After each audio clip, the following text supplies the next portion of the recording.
Welcome, everyone, to the Rehab Links Secrets to Success podcast. I'm Lisa Chase, your host, and I am super excited to have Miss Karen Davis Warren on our show today. Welcome, Karen. Welcome to you, Lisa. Thank you so much for having me. Yay.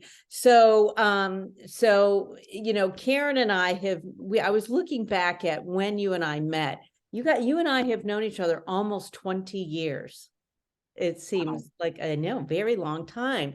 Karen and I met when we were traveling on the professional women's tennis tour all around the world. And yeah, that's kind of when we got to know each other. And after she left the tour, she started her own clinical practice, one-on-one physical therapy, where she has a team of, physical therapists that are doing cutting edge therapies. And I can't wait to hear, more about your journey throughout your career.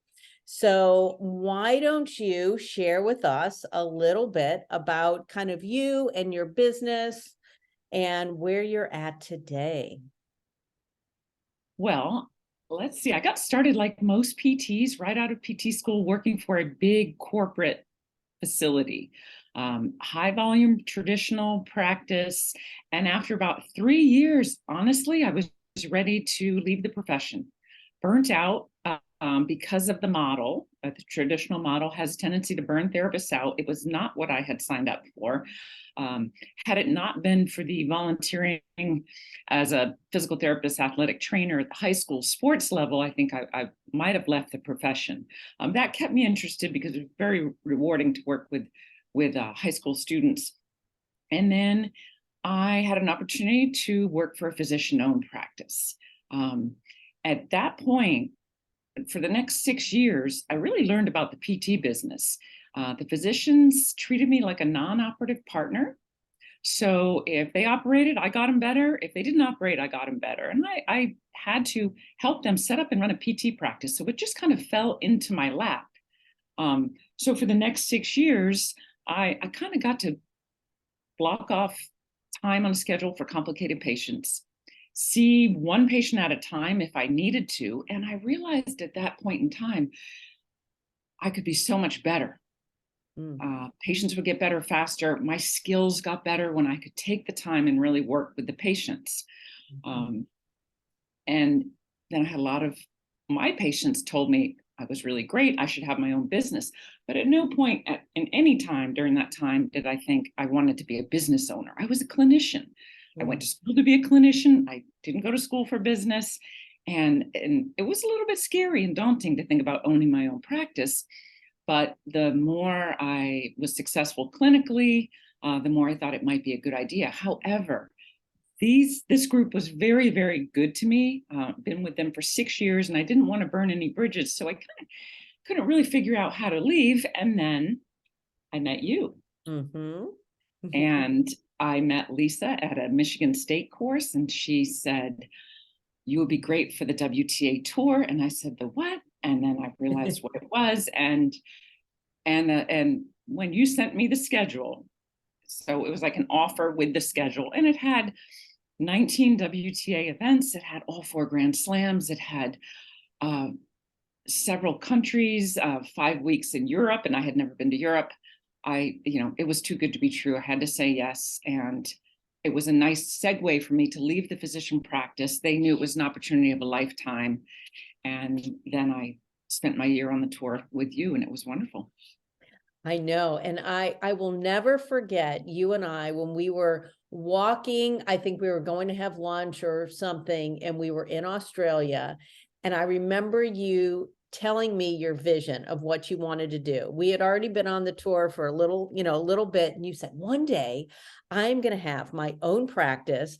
I'm going to continue to work with professional athletes, and I'm going to travel.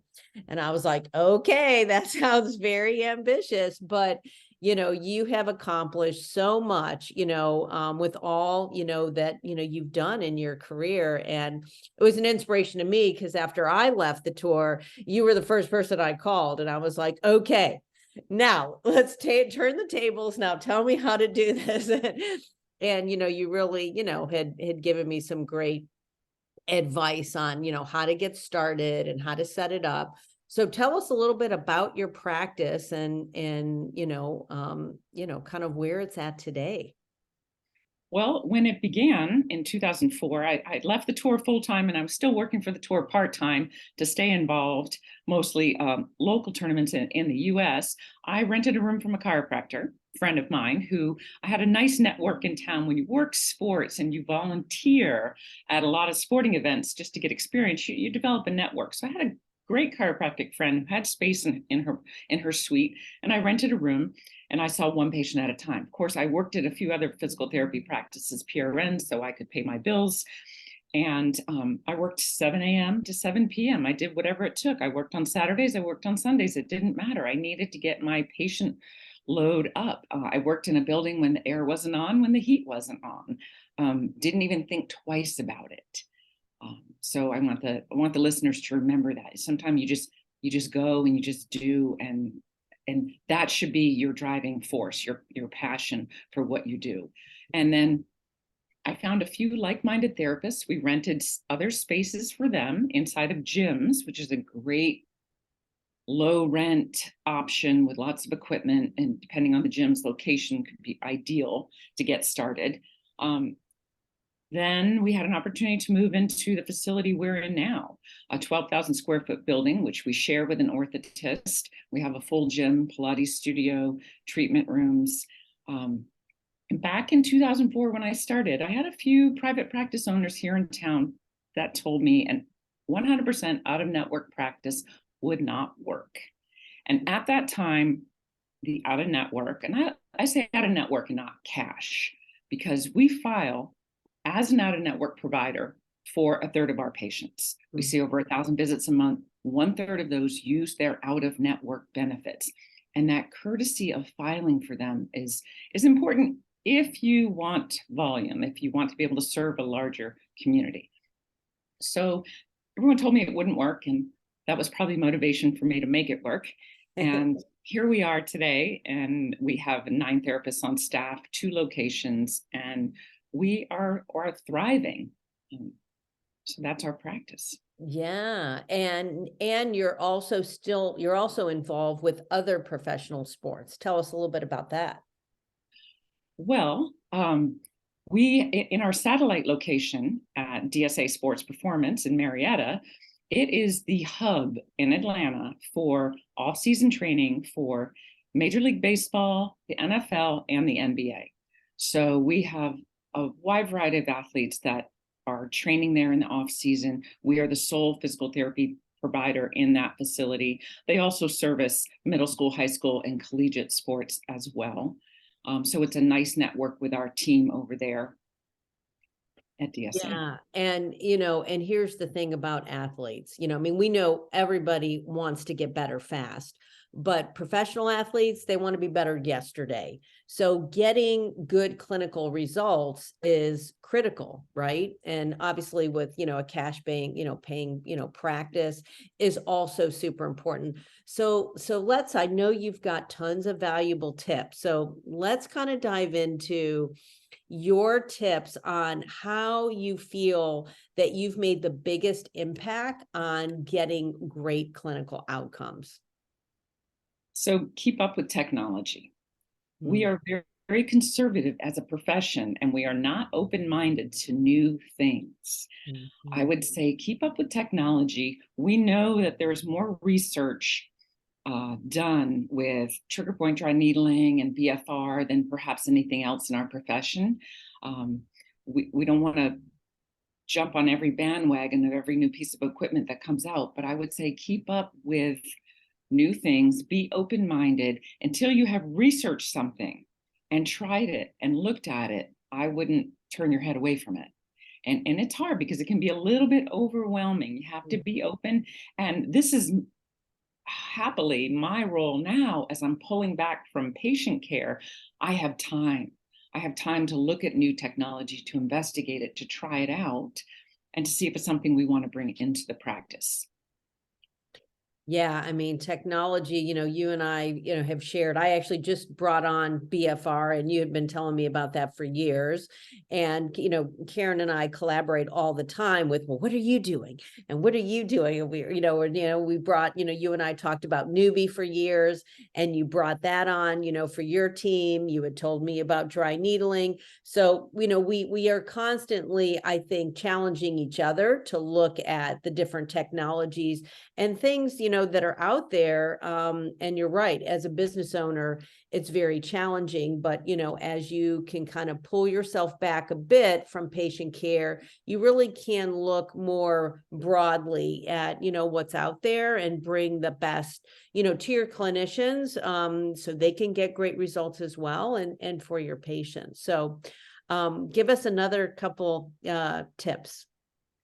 So yeah, keeping up with technology, and in our profession, we don't have a lot of objective measures. Recently, we have brought it on the kind vent system from France with force plates and dynamometers, and electric goniometers, which the electric goniometer, if you are going to measure range of motion, it's hands off. So it's very effective.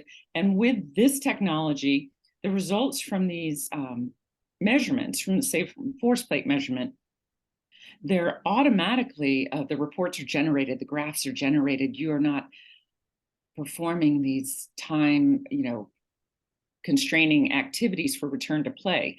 And with this, it's going to allow us to go out into the community and to serve more people, to do screenings effectively, and to get our name out there.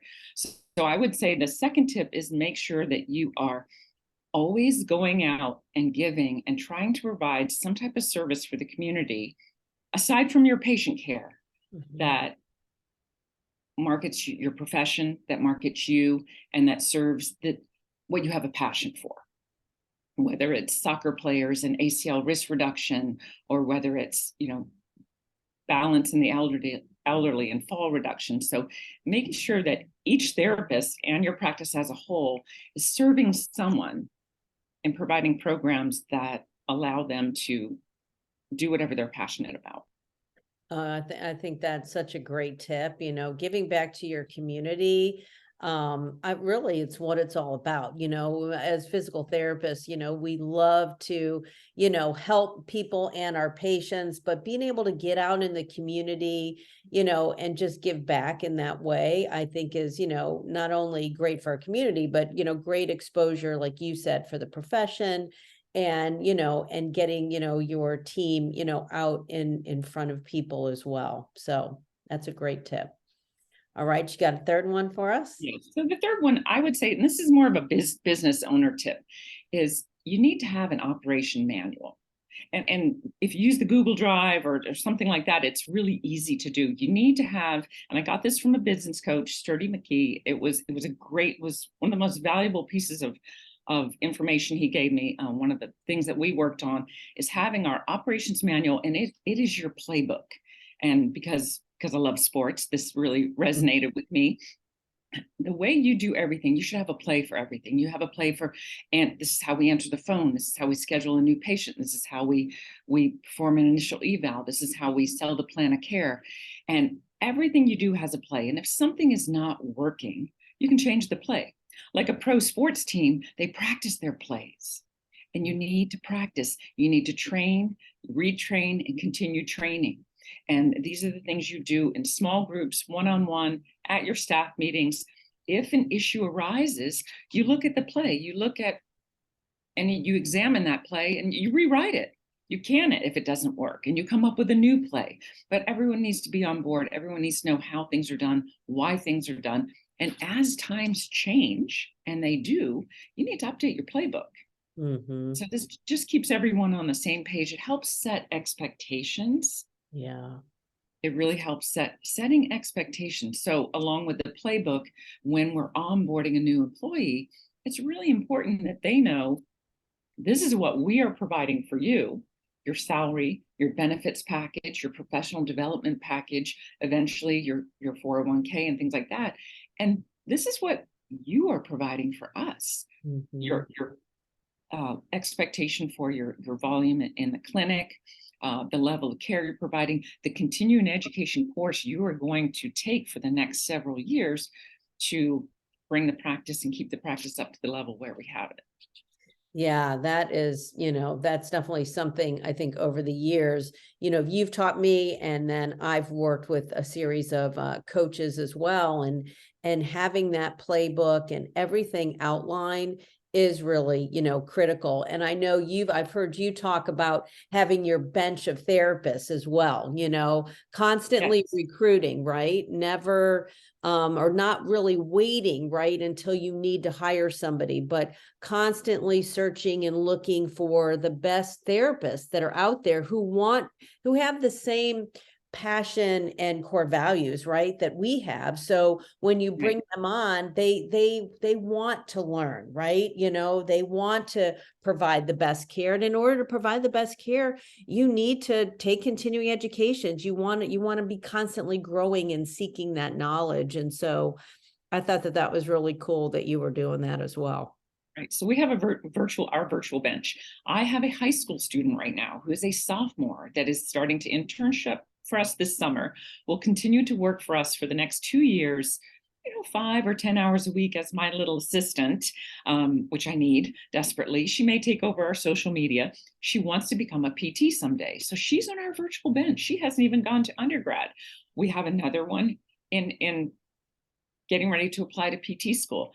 I have 2 or 3 in the graduating class right now at Emory who are going to do a residency and then potentially come on board. So you want to have a farm system. You want to have this virtual bench for your professional staff.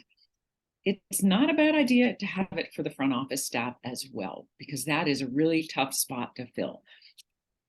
So if you can have a virtual bench, you can also identify people. The good people, the great people are not looking for a job. You're a great front office person. The next one in line is happy where they are. They don't know right now that they could be happier working for you, perhaps, but it's really good to continue to network for that position as well. Yeah, I think that for any business owner, that is critical. I mean, certainly we've seen since COVID, things have absolutely, changed and become even more challenging. And so I think, having a virtual bench, I think that's a brilliant idea. And anybody listening out there should definitely consider having that kind of model. So I think that's great.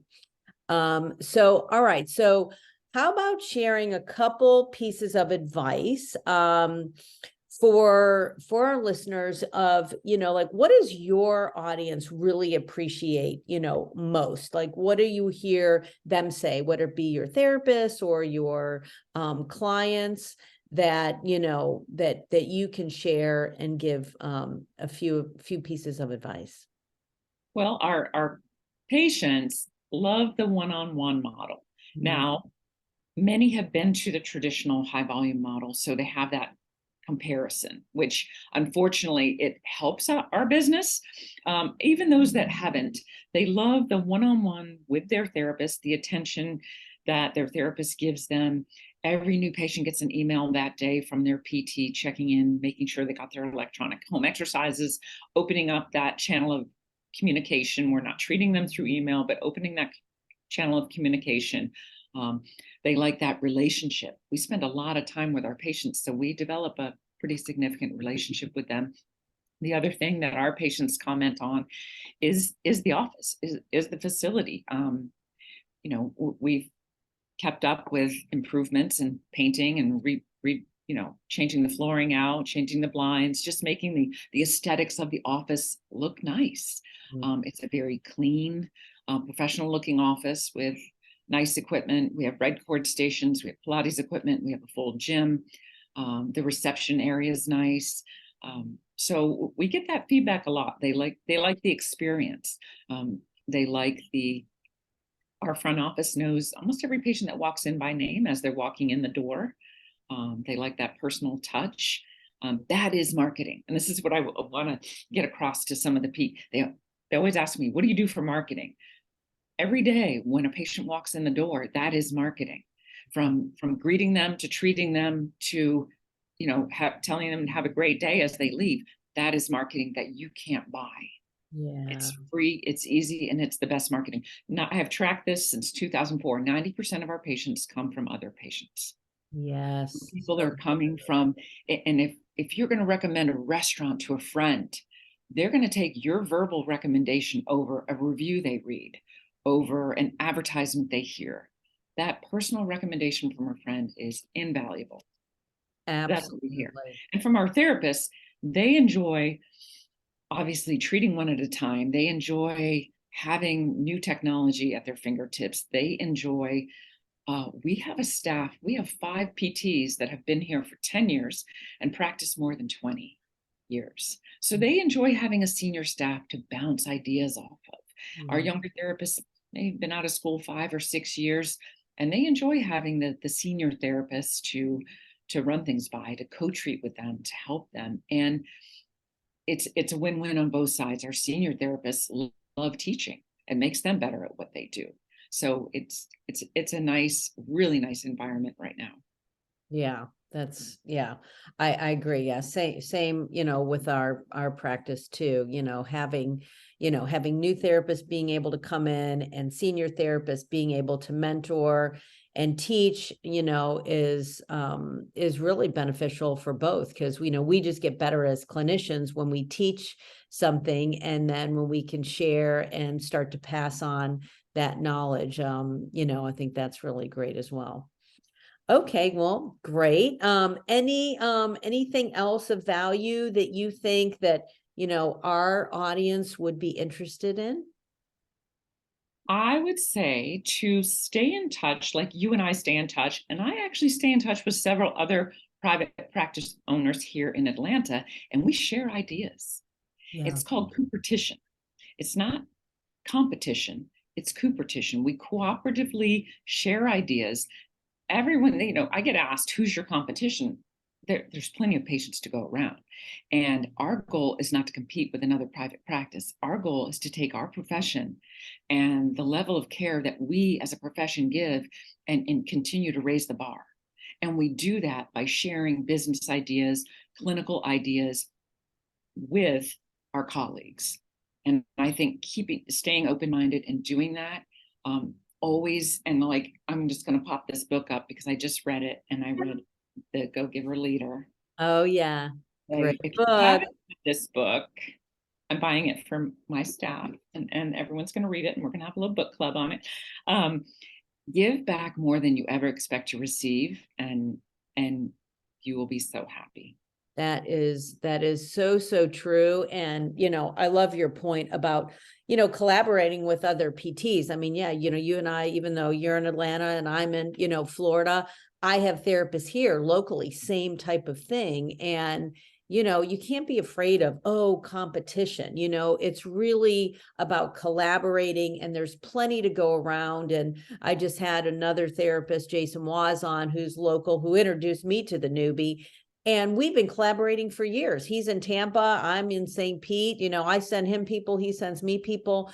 But as private practice owners, we do need to come together and help each other. I mean, I remember during COVID, you remember that, where everybody was like, we had like 5 or 6 private practice owners, and we were texting each other, what are you doing? What did you write up? How are you handling this? And it's so great to just be able, to collaborate with people like that, and help each other, because that's what it's all about. So yeah, but I love that about, the go-giver, and that's giving in our profession, giving, to our colleagues and to our patients. So I think that's a great point.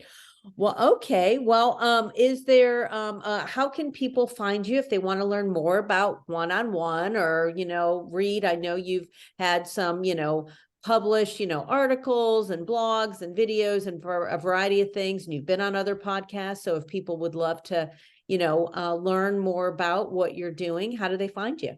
Well, they can find us on our website, onetherapy.com. They can also go to our link tree. It's a /one-on-one PT, or follow us on social media, one-on-one PT _Atlanta. And they can email us at info@onetherapy.com. And I would love to share ideas and help people out and make more connections. And if they were in Atlanta, ever come spend some time in the office. We would love to have you here. Awesome. Well, this was very insightful. I appreciate you taking the time. I know you're super busy. I appreciate you having me and getting all this great information out there, and for everything that you have done. You have been a mentor to me and a great friend. Awesome. Well, thank you so much. And until next time, we'll see you later. Bye. Bye.